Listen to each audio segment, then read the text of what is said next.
For many years, Iran has defined itself in part by its opposition to my country. And there is, in fact, a tumultuous history between us. States like these and their terrorist allies constitute an axis of evil, arming to threaten the peace of the world. Relations between Iran and the United States have been mostly adversarial since the 1979 Islamic Revolution.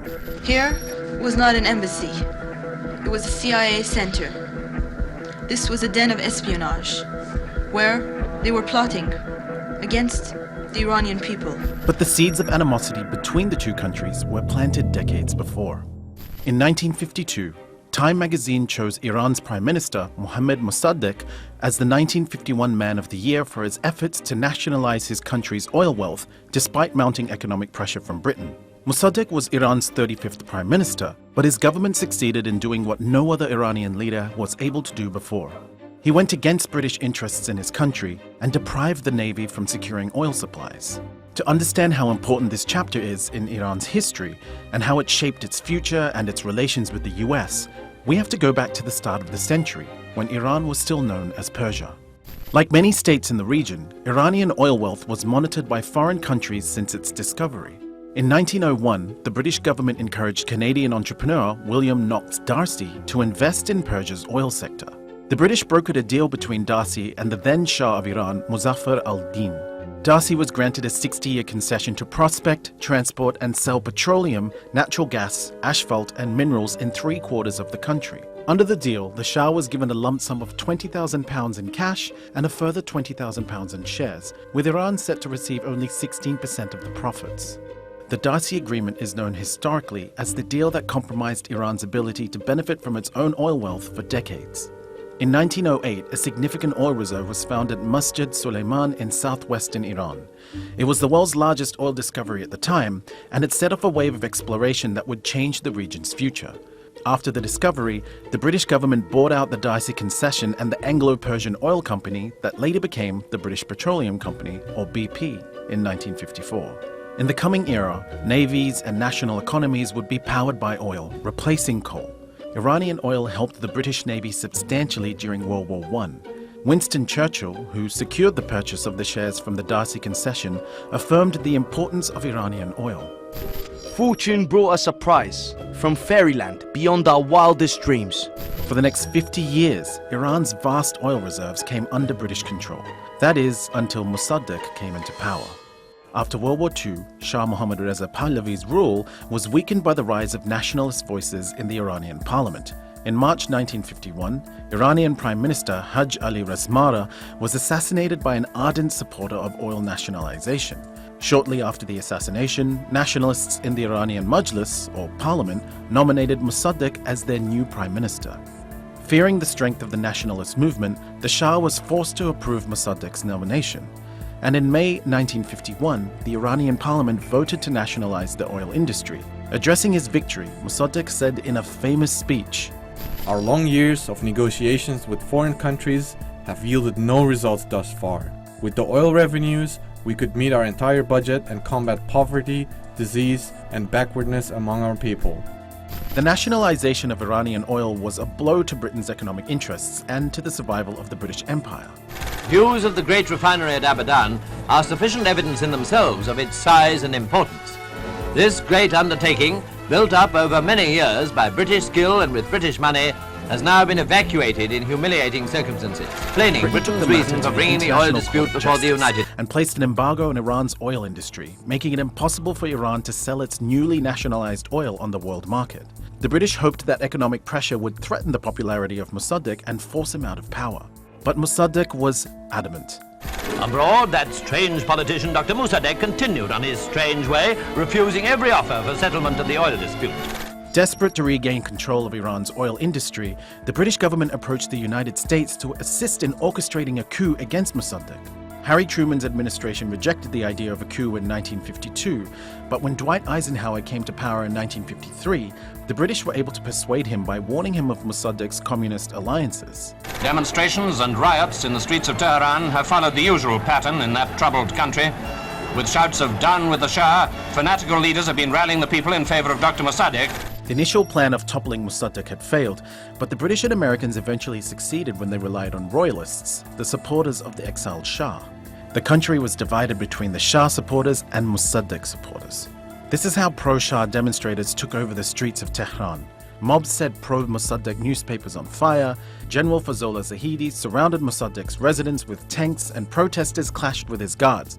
Mossadegh and his cabinet eventually surrendered, and General Fazollah Zahedi became Iran's new prime minister. The US then restored the pro-Western regime of Shah Mohammad Reza Pahlavi to power. This was the first foreign intervention orchestrated by the newly formed CIA. The agency, with the help of British MI6, overthrew the first democratically elected government in the country. It was the beginning of the sequence of events that shaped Iran's relations with the US today. In the military court at Tehran, where he's been on trial for treason, the Persian ex-premier, Dr. Mossadegh, demonstrates that he knows how to make an entrance. Mossadegh was imprisoned for 3 years, then put under house arrest until his death. His family were forced to bury him at his residence.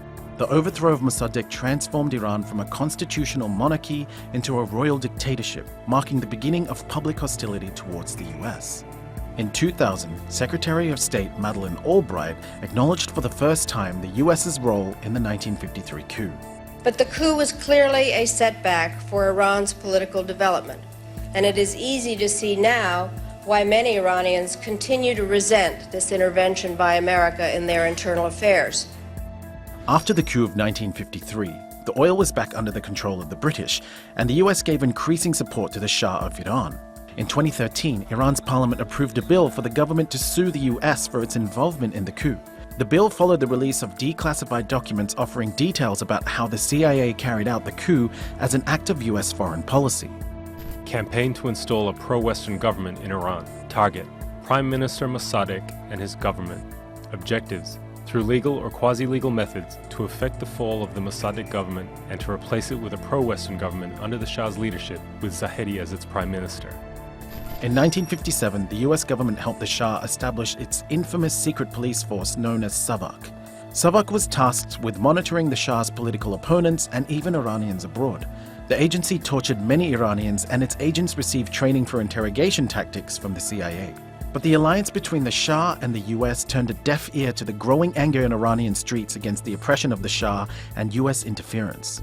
In late December 1977, during a lavish New Year's Eve celebration, US President Jimmy Carter praised the Shah for making his country an island of stability. Iran, because of the great leadership of the Shah, is an island of stability in one of the more troubled areas of the world.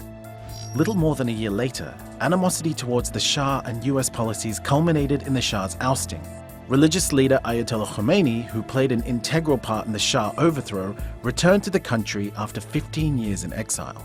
His return marked the beginning of more than 4 decades of animosity between Iran and the US.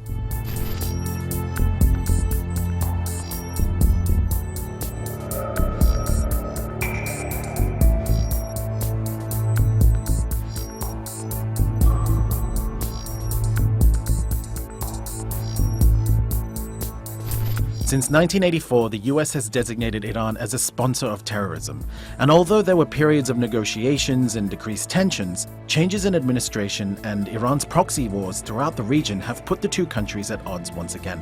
Tensions between Tehran and Washington have been rising since the Trump administration withdrew from the Iran nuclear deal in 2018. For far too long, all the way back to 1979 to be exact, nations have tolerated Iran's destructive and destabilizing behavior in the Middle East and beyond. Those days are over. The US has taken several steps to put maximum pressure on the Iranian regime.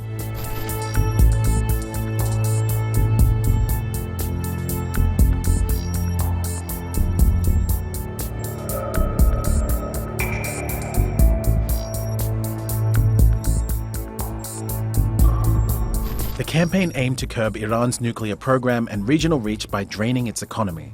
Iran responded to the maximum pressure campaign with a maximum resistance campaign. In retaliation, Iran showed off its ability to harm US interests in the region.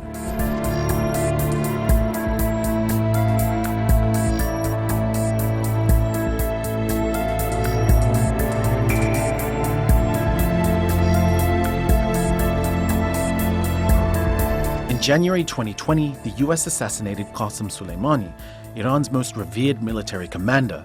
Soleimani was the head of Iran's Revolutionary Guards Quds Force. His controversial role in the war in Syria enhanced Iran's military presence in the region. President Hassan Rouhani drew parallels between Soleimani's assassination and the US-engineered coup of 1953. This crime that the US committed is similar to the coup attempt and similar to the downing of Airbus passenger flight in the Persian Gulf. This crime will never be forgotten.